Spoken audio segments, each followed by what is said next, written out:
राम राम नमस्कार सभी बहन और भाइयों को। तो दोस्तों, जैसे आप सभी को पता है, हम एक सीरीज स्टार्ट की जिसमें मैं दिल्ली पुलिस के प्रीवियस ईयर सोल्व करवा रहा हूँ आपको। और आज हम जो करने वाले हैं वो 19 तारीख की सेकंड शिफ्ट का सोल्यूशन करने वाले हैं। तो वीडियो को एंड तक जरूर देखना, इसमें आपको मैं अच्छे अच्छे तरीके बताऊँगा क्वेश्चन को करने के। बाकी वीडियो के साथ जुड़े रहें। बाकी ठीक है, चलिए क्वेश्चन को पढ़ते पहले को क्या दिया हुआ है। एक कपड़े का अंकित मूल्य 1000 रुपये है। इसे पहले 20% की छूट दी जाती है, फिर 30% की छूट दी जाती है। क्रमागत छूट के बाद बेचा जाता है। इसका विक्रय मूल्य बताओ। तो विक्रय मूल्य बताएंगे हम। ये चीज़ थी हमारी 1000 रुपये की। पहले 20% की छूट मतलब 4/5 हो गई चीज़। फिर 30% की छूट मतलब 7/10। 70/100 मतलब 7/10। 0 से 0 को उड़ा देंगे, 5 से काट देंगे 20 बार में। 700 को 28 दूनी 56। 560 आंसर हो जाएगा किस ऑप्शन में। अच्छा, टाइपिंग मिस्टेक हो गई। चलो पहले वाले को मान लो, यहाँ पे 560 है, ये उत्तर मान लो। ठीक है, दो सेम ऑप्शन थे इसलिए हमने एक को काट दिया। चलिए चलते अपने नेक्स्ट क्वेश्चन की ओर। ये थोड़ा सा कैलकुलेशन वाले क्वेश्चन है और कुछ भी नहीं है। अब देखो, इसमें 25 सेंटीमीटर अप्रोक्सीमेशन लगाए। इस शिफ्ट में थोड़ा सा ठीक ठाक क्वेश्चन थे, कैलकुलेशन वाले ज़्यादा थे। 25 सेंटीमीटर त्रिज्या वाले एक वर्त की एक जीवा, ये थोड़ा सा बोल सकते हैं कि आप दिल्ली पुलिस के लिए आउट ऑफ सिलेबस है, क्योंकि जनरली ऐसे क्वेश्चन, ये ज्योमेट्री के क्वेश्चन है। ज्योमेट्री हमें पढ़ाई जाती नहीं है, दिल्ली पुलिस वाले पढ़ते भी नहीं है, तो उसके क्वेश्चन है। बाकी कोई दिक्कत भी नहीं, इसको मैं समझा दूंगा। जीवा केंद्र से 14 सेंटीमीटर दूर है। जीवा की लंबाई ज्ञात कीजिए। आपको बस बेसिक अंडरस्टैंडिंग होनी चाहिए, ठीक है, और कुछ भी नहीं है इसमें। मान लो एक वर्त है, ये बोल रहा है जो, और ये वो जीवा होती क्या, ये जीवा होती है वर्त के अंदर, और ये केंद्र है। केंद्र से इसकी दूरी जो है, ये दूरी ये बोल रहा है कि 14 है, और जो केंद्र की त्रिज्या है वो 25 है। तो हमसे ये पूछ रहा है ये पूरी लंबी आधी आधी बांट देती है। जब भी जीवा एक केंद्र से जीवा पर कोई लंब डाला जाता है, कोई लंब डाला जाता है, तो उसको दो बराबर भागों में बांट देता है। केंद्र से कहीं पे भी डाल लो आप, उसको दो बराबर भागों में बांट देगा जीवा को।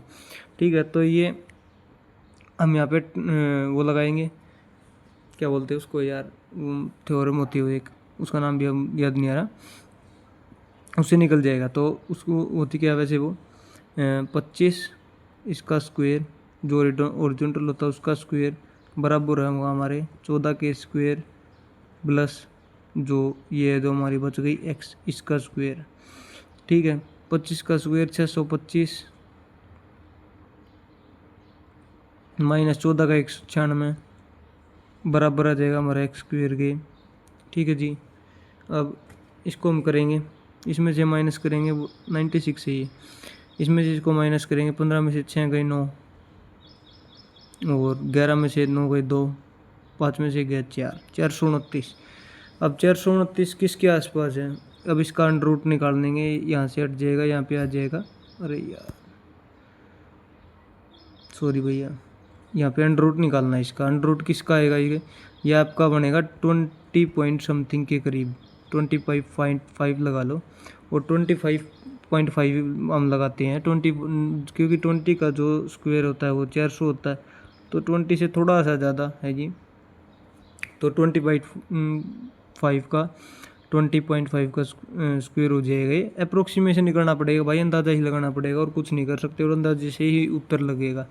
अब 20.5 हमारी एक यहाँ पे हो, ये वाली आ गई, तो इसको 2 गुना करेंगे तो पूरी जीवा आ जाएगी। 25.5 को 2 गुना करेंगे तो हमारा 41 आंसर आएगा, जो कि हमारा ऑप्शन नंबर सी में। अप्रोक्सीमेशन नहीं करना पड़ेगा भाई, और कोई इलाज है नहीं बचता इसमें भी। ठीक है, चलिए नेक्स्ट क्वेश्चन की ओर चलते हैं। एक आदमी ने एक बैग 1100 रुपये में 1000 रुपये में खरीदा और 1100 रुपये में बेच दिया। उसका लाभ प्रतिशत, तो कुछ नहीं करना, 2 जीरो से 2 जीरो उड़ा दो। 10 की चीज़ को 11 में बेच दिया तो 10% लाभ हो गया। एक का लाभ 10 रुपये पर गुणा 100, जीरो से जीरो उड़ा देंगे 10%। ऑप्शन नंबर डी में है, कुछ भी नहीं करना था, बिना पेन उठाए हो जाता, सीधा सीधा दिख रहा है। तो एक आदमी 100 रुपये में 7 पेन 5 पेंसिलें खरीदता है। अगर एक पेंसिल की कीमत एक पेन की कीमत से 2 रुपये ज़्यादा है तो पेन की कीमत पता करें। मान लिया हमने जो हमारा पेन था वो x है। तो जो पेंसिल है, पेंसिल वो कितने की हो गई? पेंसिल हमारी x+2 की हो गई। पेन से 2 रुपये दिख की है। अब 7 पेन खरीदे तो 7x की हो जाएंगी। 5 पेंसिलें खरीदे तो 5x प्लस 5 दूनी 10 इतने की हो जाएगी। प्लस दोनों चीज़ें खरीदी उसने 100 रुपये में। अब ये जो 10 इधर है जाके माइनस हो जाएगा यहाँ पे, ये बचेगा यहाँ पे 90। ठीक है जी, 90 बचेगा। 7 और 5 12, 12x बराबर 90। अब थोड़ा सा एक बार इसको इरेज करना पड़ेगा। अब हमारा बच गया था 12x बराबर 90। 3 से 4 बार में कट जाएगा, 3 से 30 बार में कट जाएगा, 2 से 2 बार में कट जाएगा, 2 से 15 बार में कट जाएगा, 2 से 15 कट जाएगा 7.5 बार में, जो हमारा right answer option number B में है। चलिए चलते अपने नेक्स्ट क्वेश्चन की ओर। चावल की कीमत 30% बढ़ जाती है, 30% बढ़ गई। एक परिवार को अपनी खपत कितने प्रतिशत कम करनी चाहिए ताकि खर्च वही रहे? तो खर्च निकलता कैसे है, मतलब जो एक्सपेंडिचर है वो हमारा कैसे निकलता है? एक्सपेंडिचर निकलता है जितना हम खर्च करते हैं, मतलब खर्च कैसे निकलता है, कितनी हमारी खपत है, मतलब कंजप्शन कितनी है, और कीमत प्राइस कितना है, इन दोनों की मल्टीप्लाई करते हैं तभी निकलते हैं एक्सपेंडिचर। तो ये हमसे बोल रहा है और इसके इनवर्सली प्रोपोर्शनल होता है। ठीक है, मान लो ये चीज़ बढ़ गई, रेशो समझते हैं आप, 10 से 13 हो गई, 30% बढ़ गई। तो जो ये जो कीमत का रेशियो है तो कंजप्शन का रेशियो इससे उल्टा हो जाएगा, 13 से 10। इस अगर हम उसको बराबर रखना है तभी तो बराबर रहेगा, कट पिट के ये इससे 13 से 13 कट जाएगा, 10 से 10 कट जाएगा, 3 घट गई 13 पे गुणा 100 परसेंटेज के लिए। तो 13 से 300 काटेंगे, 13/3, 300 लिख लेते हैं पहले, यहाँ पे कर लेते हैं 300/13, 13 से करेंगे 13 दूनी 26, बच गए 4, 13 3 39, 23 पॉइंट समथिंग आएगा। तो ऑप्शन नंबर सी हमारा राइट हो। इतना ही देख के लगा देंगे भाई। ठीक है, चलिए चलते हैं नेक्स्ट क्वेश्चन की ओर। ये थोड़ा सा अच्छा क्वेश्चन है। एक समद्विबाहु त्रिभुज का परिमाप 120 सेंटीमीटर है। आधार हर बराबर भुजा की लंबाई का 3/2 गुना है। आधार की अनुमानित लंबाई बतानी है, बता देंगे जी, कोई दिक्कत नहीं है। कैसे बताएंगे अभी देखते हैं, देखो कैसे बताएंगे। ये वो त्रिभुज है, ठीक है जी, त्रिभुज है। ये बराबर वाली भुजा हमारी एक्स और एक्स मान ली हमने, तो ये कितनी हो जाएगी, आधार कितना हो जाएगा? बोल रहा कि बराबर भुजा की लंबाई का 3/2 गुना है, तो मतलब 3x/2 हो जाएगी। हो जाएगी नहीं हो जाएगी? हो जाएगी। तो इनको जोड़ेंगे, ये आएगा 2x प्लस 3x/2 बराबर 120। अरे यार क्या हो गया इस पेन को आज।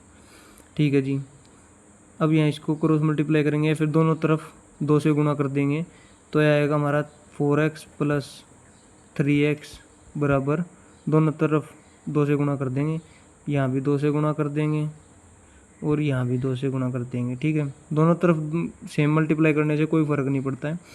तो यहाँ पे 2 से 2 कट जाएगा, सॉरी यहाँ पे मल्टीप्लाई कर देंगे, यहाँ पे होएगा भाई, सॉरी यहाँ पे, तो 2 से 2 कट जाएगा और पूरा यहाँ पे 2 दूनी 4x और प्लस 3x, ये आ जाएगा 240। अब ये आ जाएगा हमारा 7x बराबर 240।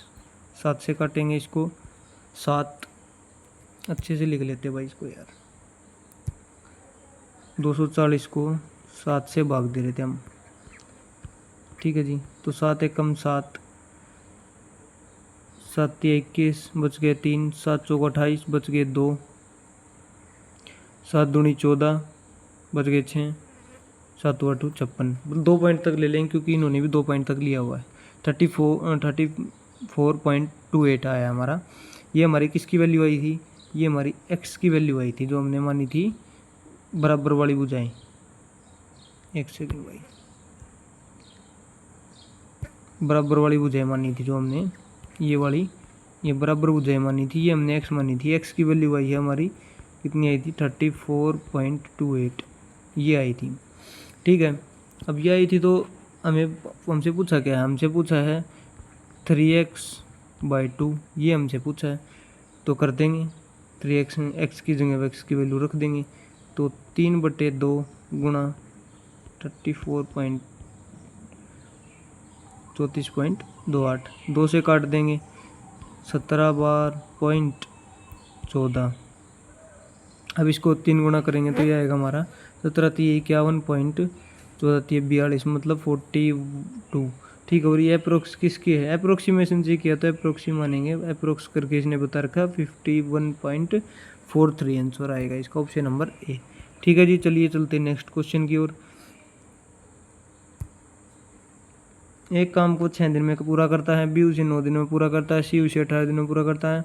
उन्होंने मिलकर काम पूरा करने में कितना समय लगेगा, मतलब तीनों मिलकर अगर काम करे तो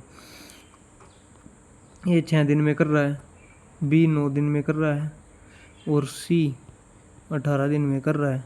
तीनों कैल्शियम लेंगे, 18 ही आ जाएगा, 18 एकम 18, 9 दूनी 18, 6 तीय 18, 3 और 3 6, 6 से भाग देंगे 3 बार में, 3 हमारा 3 दिन में कर देगा जी, राइट आंसर हो जाएगा। चलिए चलते नेक्स्ट क्वेश्चन की ओर। भाई आसान क्वेश्चन था, बिल्कुल आसान था, ऐसे क्वेश्चन कई बार कर चुके हैं। और मैंने एक टाइम एंड वर्क की एक क्लास ले रखी है, 20 मिनट की है बस, उसमें मैंने पूरे हर एक टाइप कवर करवा रखी है, और मैंने उसमें टाइप बहुत ज़्यादा करवा रखी है, लगभग एक एक क्वेश्चन लिया था एक टाइप का, और लगभग सारी टाइप कवर करवा रखी था। आप रिवीजन करना चाहते तो उन वीडियोज़ को भी जाके देख सकते हैं, मेरे चैनल पे मिल जाएगी आपको, SSCGD ट्रेंडिंग टॉपिक नाम से प्लेलिस्ट, उसमें जाके मिल जाएंगी। एक उस काम को 20 दिन में करता है, बी 30 दिन में करता है, सी 60 दिन में पूरा कर सकता है। अगर ए अकेले 4 दिन तक काम करता है, फिर बी और सी उसे पूरा करते हैं, तो बी और सी कितने दिन लगेंगे बी और सी को। तो ठीक है जी, ए कितने दिन में कर रहा है, 20 दिन में कर रहा है, बी कितने दिन में कर रहा है, 30 दिन में कर रहा है, सी 60 दिन में कर रहा है जी। तीनों कैल्शियम लेंगे, 60 आ जाएगा, 60 एकम 30 दूनी 20 दिए। अभी बोल रहा है इसने 4 दिन तक काम करी है ए अकेले, तो 3 एफिशिएंसी से 4 दिन तक जब काम करेगा, 4 दिए 12, तो 12 काम ख़त्म कर दिया इसने, बच गया कितना, 48 बच गया कितना, 48 काम बच गया। 48 काम को बी और सी मिलकर करेंगे, 2 और 1 3 एफिशिएंसी से करेंगे, तो कितने दिन में कर देंगे, 3 एकम 3, 3 6 18, 16 दिन में कर देंगे जी। अब यही उसने पूछा होता कि टोटल कितने दिन में करेंगे, तो 4 ये और 16 ये 20 दिन में टोटल वर्क खत्म हो जाता। 10 क्रिकेट मैच का औसत स्कोर 55 रन है। अगर सबसे ज़्यादा स्कोर हटा दिया जाए तो औसत स्कोर 52 रह जाता है। सबसे ज़्यादा स्कोर क्या था, तो 10 से इनका औसम निकाल देंगे, 55 ये हो जाएगा हमारा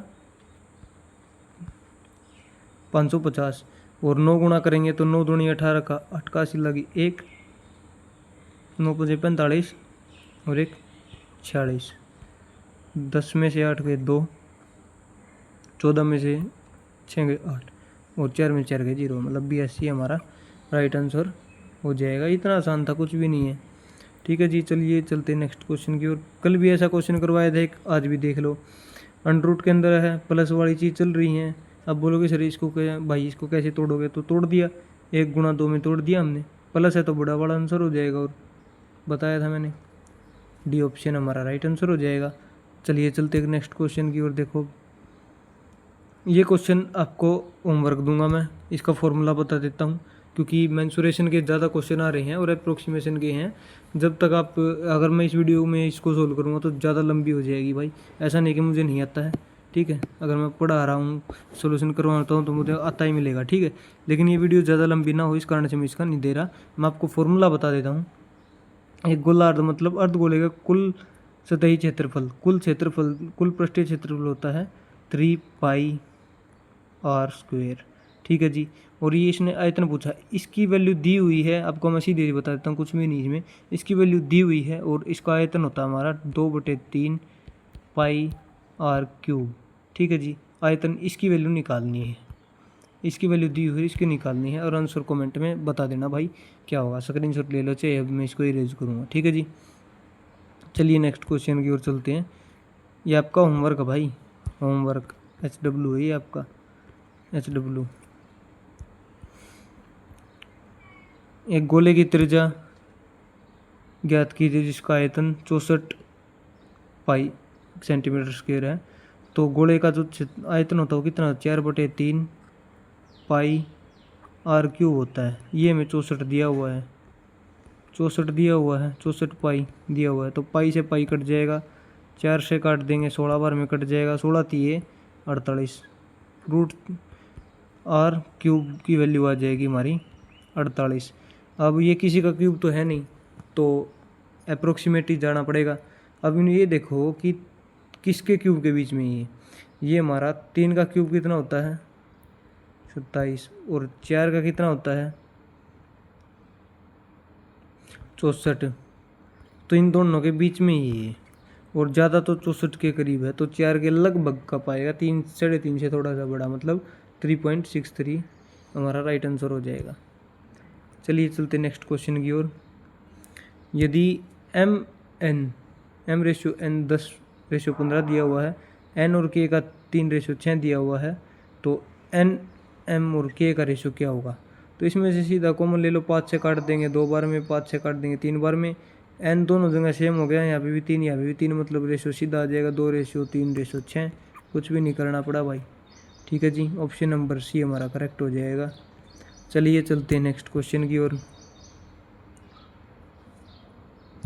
एक फाइनेंसर अपनी पूंजी का 1/3 भाग 5% पर, 1/4 8% पर और शेष 12% साधारण ब्याज पर निवेश करता है।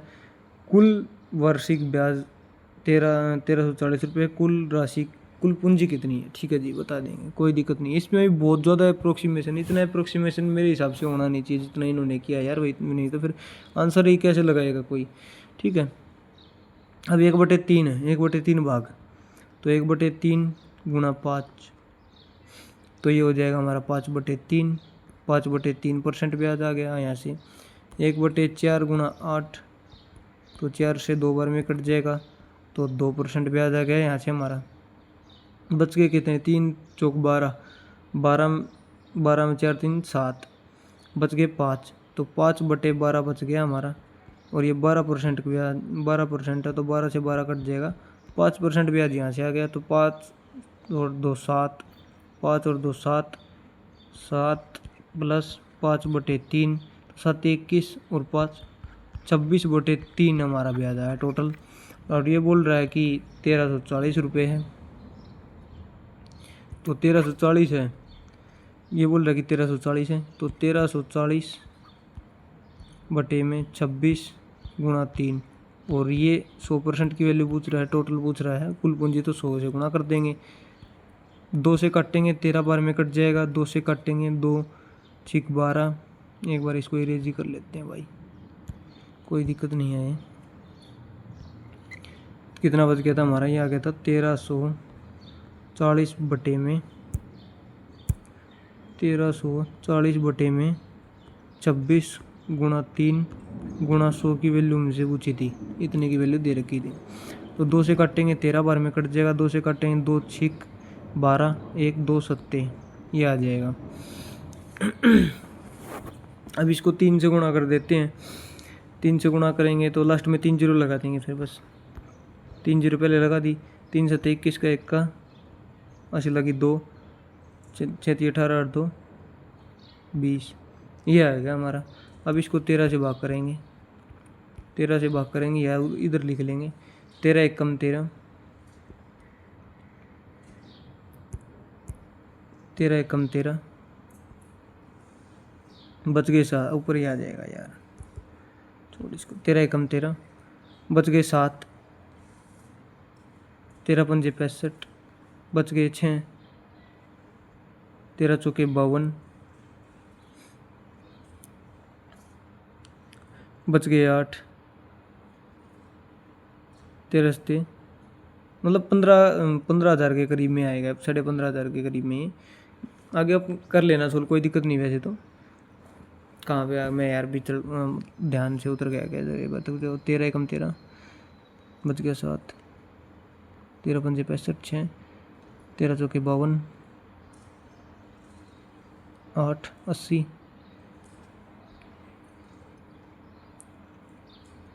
13 सत्ते 91 हो जाता है। 13 13 छिक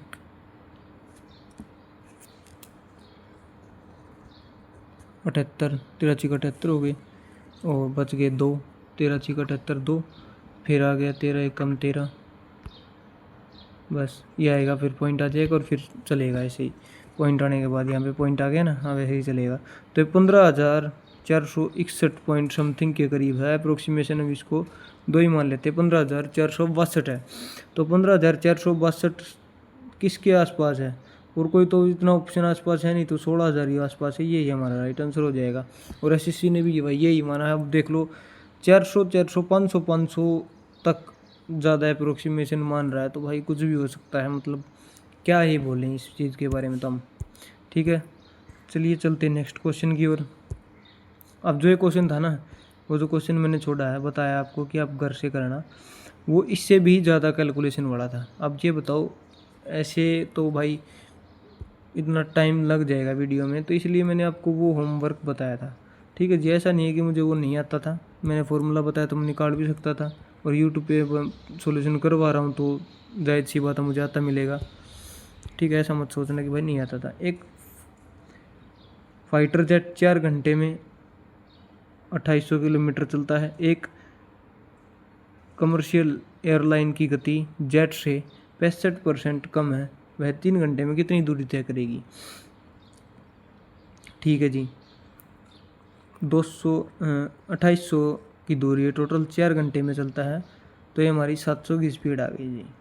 4 सत्ते 28, 700 की स्पीड है। अब ये बोल रहा है इससे 65% कम है, मतलब इसका 35% है वो स्पीड।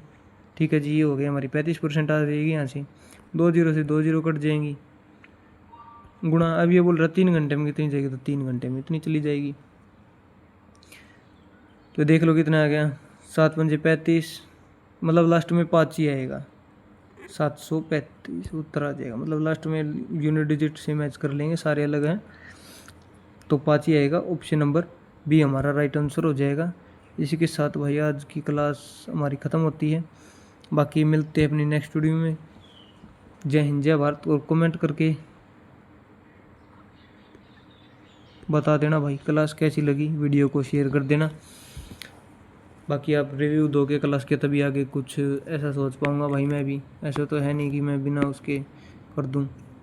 ठीक है, आपको बताना पड़ेगा कि भाई हाँ थोड़ी बहुत कैसी लगी क्लास, कैसी नहीं लग रही, सारी चीज़ें आपको बतानी पड़ेगी भाई।